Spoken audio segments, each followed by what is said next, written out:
Your success here is largely based on your ability to perceive how what you do is going to affect that person.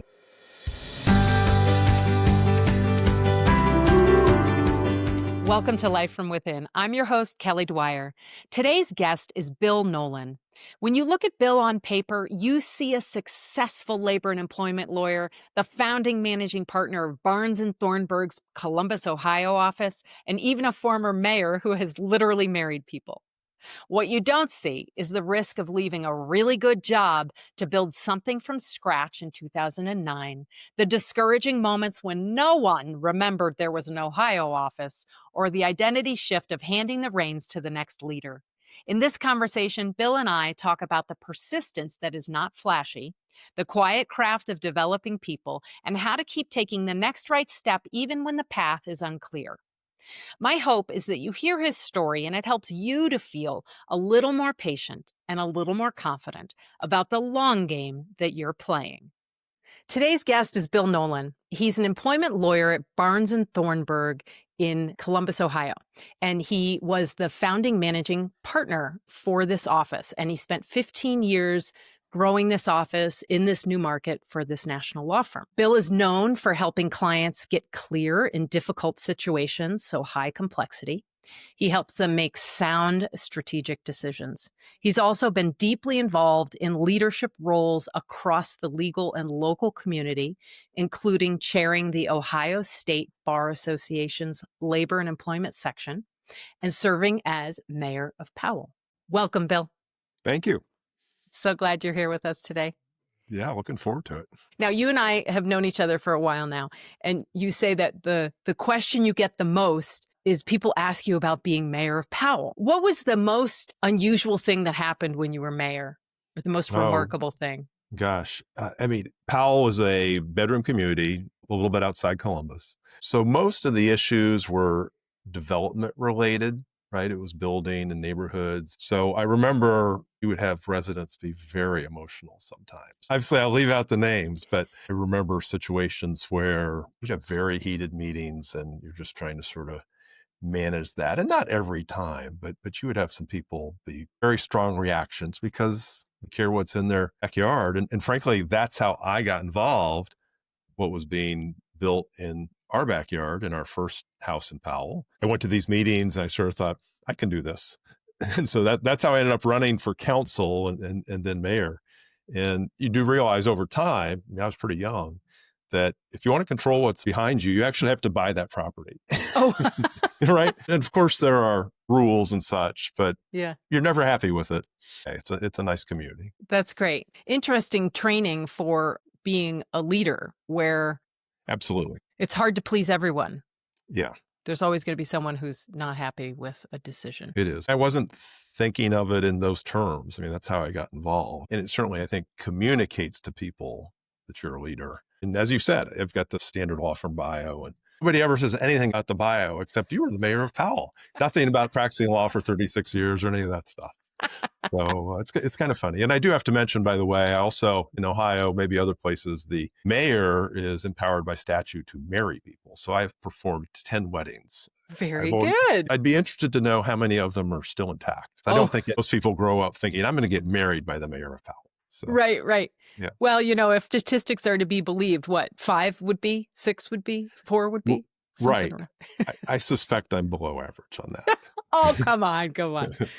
So let's see here. So you built and led the Columbus office. Now, Barnes and Thornburg is a national law firm, and you've got 24 offices across the country. Right. And you were the person who literally built the Columbus office from nothing. So tell us what brought you there. What were you doing before? How did you get into it? I spent my whole career in Columbus. I grew up in Indiana, graduated from law school in 1989. So prior to Barnes and Thornburg, I was a firm then called Squire Sanders and Dempsey. It's now Squire Patton Boggs. That was my second firm. The first one didn't really go so well, but kind of grew up at Squire, enjoyed it, had a great labor and employment team, and was not looking to leave, and got a call from a headhunter early fall 2008. And I actually knew him from some other things better than you usually know headhunters. And he says, Bill, you've got to talk to these guys.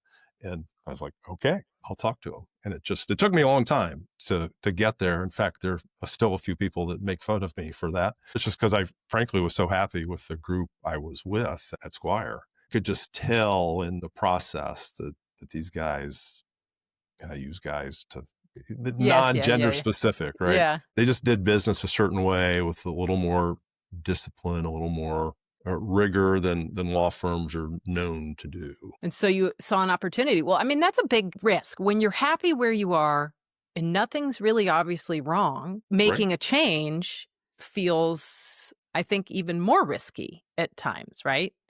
Because you think Yeah. about what you could lose. All right, well, if I leave something that's great and I go start this other thing and this thing doesn't work out. Yeah. I'm not sure because sometimes I look back, I'm like, what was I thinking? Right? Leaving a good job. It's a really good firm. It's a good team. It was a good office. So as you say, things were going well, and I'm not a super risk averse person. And sometimes people will say to me, like, gosh, that took a lot of courage or something like that. And I never thought of it in those terms. Of course, my wife was very supportive in it, and we talked a lot about it. But I think ultimately, deep down, even though I maybe wasn't articulating it or thinking about it a lot, you just knew you don't get that many shots to do this with a firm like this. And obviously, there's a lot of support. So don't take this shot. You're probably not getting another one.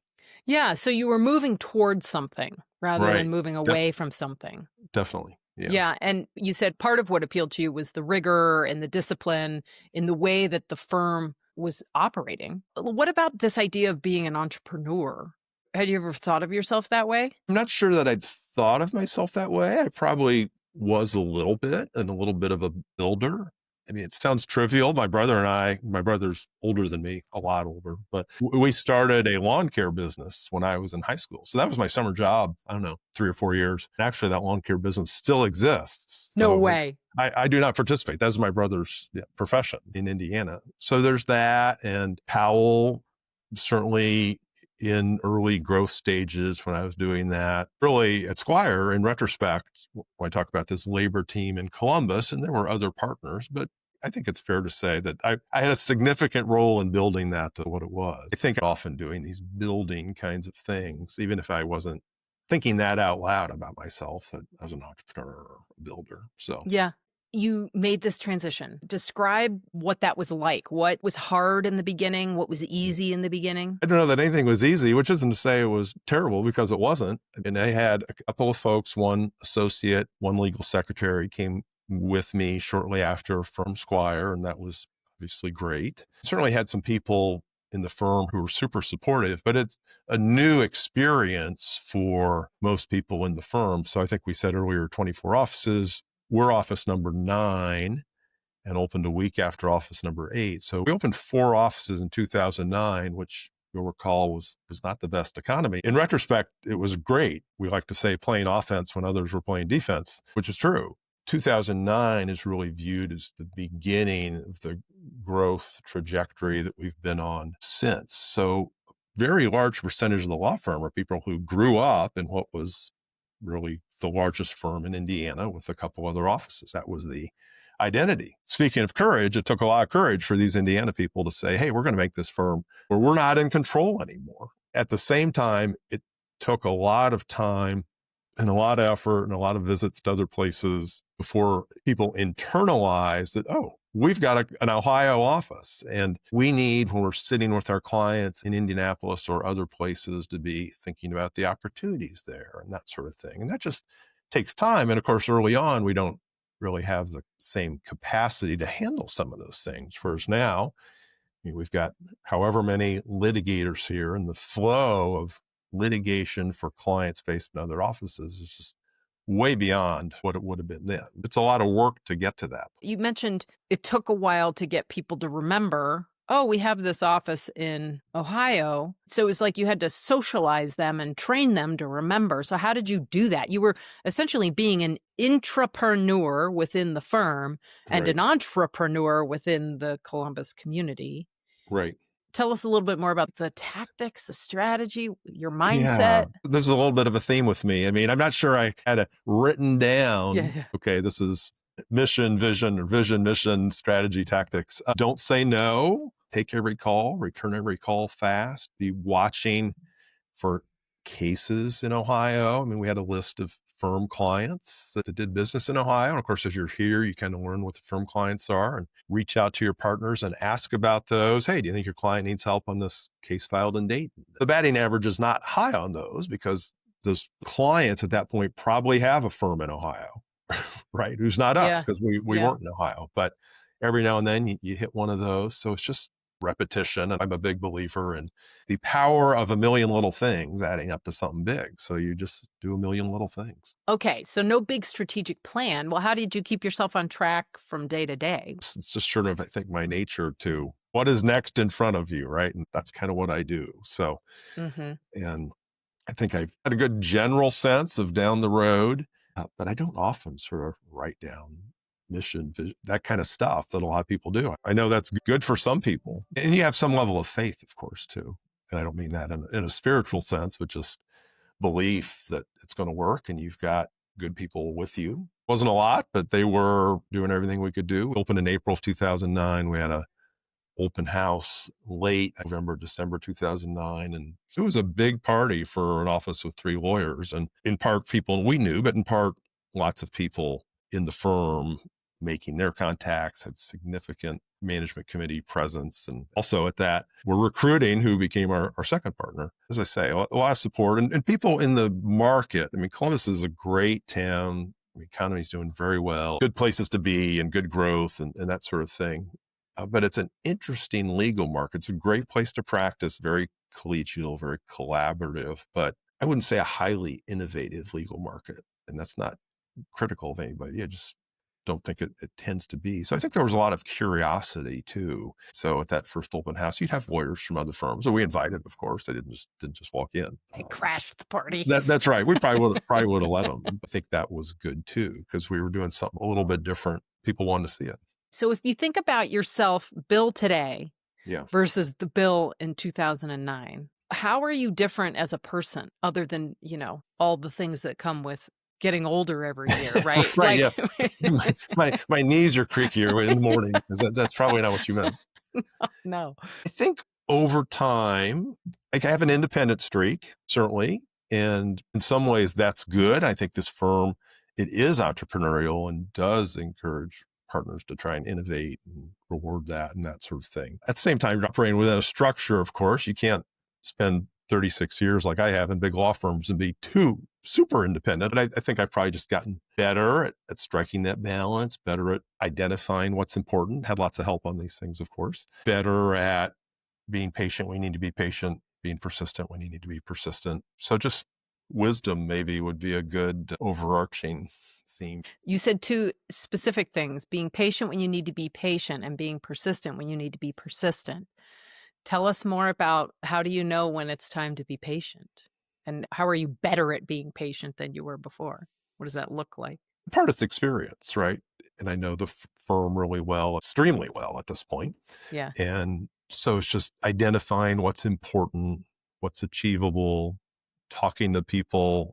I make fewer decisions than I used to since I'm not running the office, but I don't make many decisions at all without talking to somebody. So I'm very dependent in that way, but having those conversations and just thinking it through and sometimes pausing before you act at the same time. Persistence has been a big part of it. And without a big commitment to doing that, we wouldn't be where we are.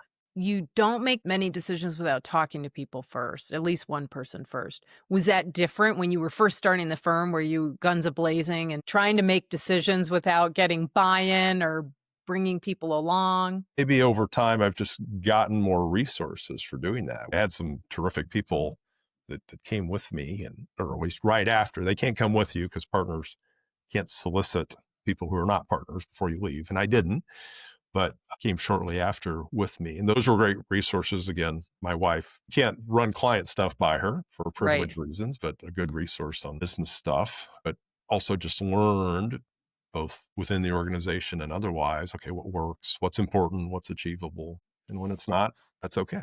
So, Yeah. I often find that clients I'm coaching, the more time they spend thinking about the other person and the way the other person communicates and the other person's preferences, in their work styles, whether they're blunt and direct or more relational and they want to talk about their weekends. They're fast decision makers, they're slow decision makers, they need a lot of data or they act on their gut. And so when you spend some time thinking about the person on the other side, Yes. then you can tailor your communications in a way that you can be more successful in what you're trying to achieve in that conversation. Just a week or so ago, we had a meeting with some of the labor partners and all of the firm's labor and employment associates. And that's one of the things I talk about, which is all clients are not the same. All partners don't want the same kind of brief. Some want a memo, some want an email, some want you to stop by, some don't. And your success here is largely based on your ability to perceive how what you do is going to affect that person. And it's different for different colleagues. It's different for different external clients. It's different for different judges, right? Whatever you do, awareness of that is so key. And for lawyers, at least, I don't think many of us, including me, when I was a young associate, I don't think we necessarily come out of school with a lot of experience or background in that. No, I You have mean, some who've got certain work experiences or things like that, but most of all, we're a bunch of government majors like me. And shoot, we don't know anything about people. So. right, right. Yeah. So I think what we're talking about is influencing skills. And Yes. then there's this other layer of emotional intelligence. So there's the understanding the personality aspects of the person that Yeah. you're trying to influence. And I don't mean that in a manipulative way, Right. right? Right. And then there's the day and the context and the emotional moment in time that the other person is in and that you're in, and Hmm. having the awareness, you use that word, to Yeah. be able to successfully navigate the two of those together Yeah. because they're both present. You are a great people developer. I know this about you. This is one of your big passions and one of the things that you've enjoyed so much about building this office over the last 15 years. Now, you came with one person, maybe you said, and now how many people are in the office? 25 lawyers and 45 total people, including the lawyers. Yeah. Yeah. So that's a nice sized team that's Hmm. grown over the years. This influencing skills, the emotional intelligence, your passion for people development, what feels present for you right now about that? I mean, it is the highlight of my career. It really is to see people in the office, lawyers, but especially people who are not lawyers, succeed. And, we've had a lot of that because it's really hard in a law firm. The paths for people who are not lawyers are not as obvious and maybe not as frequent. Whereas lawyers, I'm oversimplifying, but you're an associate and you do certain things, you become a non-equity partner. We call it a non-capital partner. You do certain things, become a capital partner. And it's not formulaic, but you have a sense of that, right? And that's just harder with folks who are not lawyers. I mean, we have administrative departments and you have secretaries and lots of things that didn't exist for the most part when I started practicing law. That's good in the industry, but I try to really make people aware of their strengths, build on those, aware of when the opportunities present. And when the opportunities present is not predictable. Courtney, who's about to take over managing our office, we've had those conversations about path in the past. And just these are things to do. You don't always know when the opportunities will be there. And through something positive we didn't expect, suddenly that position's open and boom, there she is. There's some foresight, there's some preparation. Yeah, You're talking about like preparing, even though the path isn't obvious. right, And even though the opportunity might not be there right now, right. preparing so that when the opportunity does arise, the person can move forward. Yeah. You seem to have a really good eye for talent. You talked about strengths, but what's your secret? Yeah, I don't know. I should probably be able to figure that out and I could make some money on it, right? But because honestly, so many of these success stories on we call it business services. People used to say non-lawyers, and that's a bad term because nobody wants to be non-anything. Right. So business services, so many of the success stories really started as what you might call an office assistant. We've called it other things, but that's in effect what it is. And you're getting the mail, you're answering the phones, and generally people with no law firm background. And I think it's just what we have done well. And I do say we, because as you know, it's the two great office administrators before Courtney. You sort of figure out, you see, okay, this is where this person kind of leans, and you have someone who's got more of a a marketing bent and wants to do that. You've got someone who's really good at just the client service delivery. You've got someone who's more on an event planning. And there's room for that. And probably in an office this size, it's probably easier to do here to be a little creative and flexible than you can in a larger office where you just inherently maybe need a little more structure. But and then once you've got a track record of it, when you hire people, you can point to things and it's pretty credible, right? At this point. So probably to some extent, people hear that when they interview. And so you probably get people who identify with that a little bit, but we don't typically have for those positions 10 applicants. I don't know exactly why it's been so successful, but it's remarkable. I take a little credit. I definitely don't take all with credits. Yeah, I mean, it's also up to the person themselves to want to True. grow and progress and build a career, really. Mm-hmm. Right? That's right. Yeah. Right. A career, not just a job. Right. The most recent office manager just went on to an office, is now going to be managing an office that's how big? It's like 125 lawyers. Okay. So, but it's grown and it's Chicago. And I mean, it's a big deal. Tell us, like, what's one challenge that you're willing to talk about that you ran into over the last 15 years that really put you through the ringer or really made you dig deep to have to move through it? I'll go back a little bit to just the socializing. And so early on, I'll give you an example. And this is a good retired, good partner, a good person, 100%.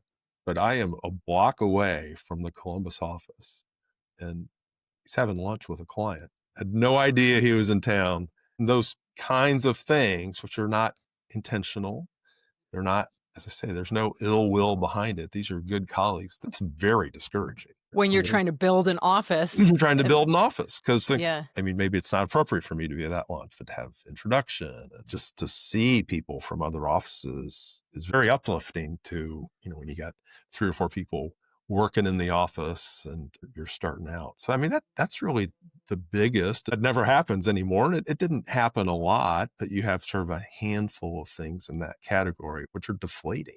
I don't fault anybody. I think in part because we've done it, we're better at that integration now.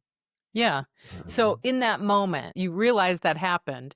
You felt deflated. How else did you feel? Did you feel angry? Did you feel frustrated? Not angry. I mean, maybe frustrated. Yeah. So then what did you do? I don't remember exactly. I mean, I didn't do anything rash. I do know that. So I think I went over and said hello, just as you would when you see someone know. I probably should have been more intentional about it. Maybe afterwards, just on a follow-up, like, oh, what can we do to build that? And I don't recall that I was. That scenario, not that exact, that sort of concept that someone's in your city and you find out kind of after the fact or by accident. That's challenging. You founded the office, you grew the office, and now you have stepped away from being the office managing partner and you have passed the torch along to someone else in the office. And you are still working in the office as a labor and employment lawyer. Right. That transition, I would imagine from an identity perspective, that could spin some people out. Right. So what's been challenging about that transition for you and how have you made that transition more smooth? I would say less challenging than I might have thought. I've thought about it for a long time. I mean, not a decade or anything, but for a while. And I don't remember anything in particular that made me start thinking about it. Quick anecdote. I do remember at a dinner, I was sitting next to a counterpart from another office. And we were just talking about leadership roles generally, and they're 2-year terms for office managing partners. And I think I had just been elected for years 12 and 13. And unrelated to me, he made the comment that, yeah, I think 10 years is as long as anybody should be in one of those roles. And then he started thought, and he turns to me, he says, no offense. And I'm like, no, none taken. But you're like, oh. So I don't think that's what got me thinking about it. But just you'll look at other law offices in town, for example, and I think there is such a thing as too long externally. And of course, you read stuff about CEOs that stay around too long.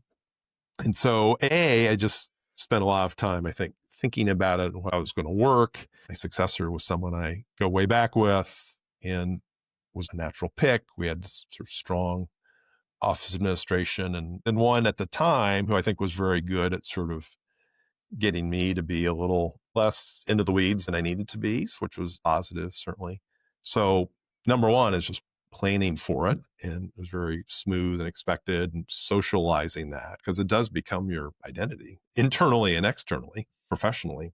And then in retrospect, it's probably less different than I expected. I'm not traveling once a month to an in-person meeting, which I'm okay with at this point. At the same time, you get to enjoy the successes. I mean, there are a lot of people I've talked to for years that I still talk to about their careers, I think, without butting in ways that I shouldn't. And, community pieces. So day to day doesn't feel as different as you might think it would. Mm-hmm. It's different than, and better probably than, say, oh, I'm going to do it up until I retire, and you leave and then it's all gone at Everything's different. once. Right. Yeah. Right. Yeah. Well, and like you said, you still have the community involvement piece, and that's Yeah. been important for you all along. And you don't Sure. have to be the office managing partner to have that activity. Right. Something that I just want to reflect back to you, which you've said in different ways, that you focus on what's right in front of you. You're Right. not really hey, let's plan this vision mission way out into the future. But what I do perceive about you is that you're very thoughtful and intentional with what is right in front of you. Right. And probably to a fault sometimes. What does that mean? How would that show up as a fault? I'm capable of overthinking things Okay. that don't need to be overthought, which is probably why it's good sometimes that I go talk to somebody and for input on a decision. But no, that's right. And I think, say, it's those little things, and you've only got so much time, but the more of those little things that you really think through, that the communication is exactly right as to what's going out internally or externally, and matching what you're trying to communicate. There are lots and lots of places where that manifests, and not everybody does. And because it does take time, and it doesn't pay as well as billing a client. It doesn't pay badly. I'm not saying that, but Yeah. and it shouldn't pay as well. But I think those sorts of things, you create picture of the office that you all share internally, picture of the office that people have externally. I mean, for an office our size, I think people around the legal community, they do know us, right? And they know, I think, that we do things a little bit differently in a positive way, and we're creative and supportive. Mm-hmm. And not that we're the only people who are, because of course we're not, but for our weight class, as they say, I think we've done pretty well on that. And that results from those efforts. On the topic of personal growth or wisdom, is there anything that you can share with others that they could also implement? I use the word path a lot when I'm thinking about other people. And I use that, say, to younger lawyers, for example, or others, not just lawyers or law students, that probably literally 95% of lawyers who graduate from law school when I did are not doing what they thought when they graduated. And that's okay. And so it's very easy in the moment to be super obsessed with your law school grades, or you're not getting the offer at the big firm because of your law school grades. That's another subject. We don't have to go there, because I don't agree with that. I mean, my first firm asked me to find another job in 3 months. And obviously you're in that moment. That sucks, right? But it's hard to tell people who are younger, for example, to have a longer term view. But the fact is, a lot of people have a lot of hurdles, and some hit things positively sooner and more easily than others. But there are lots of paths out there, and just to be open to that. And certainly it's hard to do that, say, if you're looking for a job, and it's taken time, understandably. But that's how I sort of think about it. So you take first job, or making partner at my second firm, which, as I say, I have very positive feelings about that firm, but there were challenges in that path for me that were tough. Even what we talked about with kind of socializing people here to, hey, we got an Ohio office and they got people there, and you should get to know them. Just all those things. And you just got to play through that stuff. How do you take the long view? What do you tell yourself to remind yourself, okay, this is a moment in time, and there's a bigger picture here? I think it's very, very hard when you're in that moment, right? I mean, hopefully you have support, of course, your family, your friends at your firms, friends in the community, and you just draw on those. But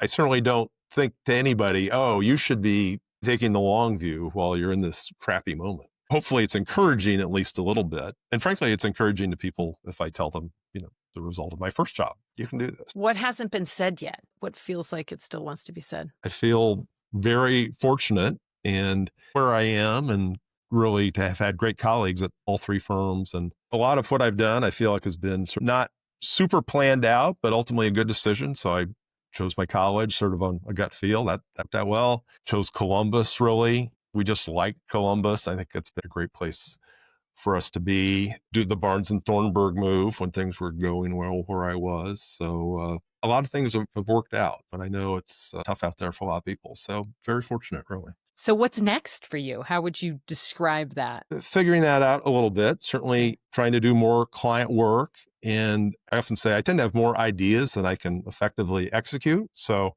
have a pretty good handful of unexecuted ideas over the years, just tools that help clients. And we don't always have time to prepare. It's not even necessarily something you're billing someone for, which is, hey, I do a lot of work on covenants not to compete. Hey, let's look at this one pager little flowchart kind of thing. It's kind of been floating around up there. And so time to do a little bit more of that. My contractual retirement date at the firm is the end of 2029. So that works. And so I want to keep building practice until then and adding people in who can take over. And then after that, can do some sort of organizational consulting, HR, law firms. I'm going to keep the law license. I'm not going to go out and compete or anything, but Yeah. probably take some arbitrations and mediations. Yeah. Older litigating types can usually pick up some of those. So Yeah. see what comes, but ready for the opportunities that come up. If people want to follow up with you after the conversation, after they listen or watch, where can they find you? Pretty easily found. I mean, it's bill.nolan at btlaw.com. I've got a profile on the website if you Google Bill Nolan, Barnes and Thornburg. And I'm out there speaking and writing a lot. Well, thank you so much for your time. And I'll add all those links into the show notes as well so people can look there to connect with you. Sounds great. Thank you. Hi, Kelly here. If you liked this episode, please share it with someone who could benefit from it. I would love it if you would rate the show, of course. 5 stars.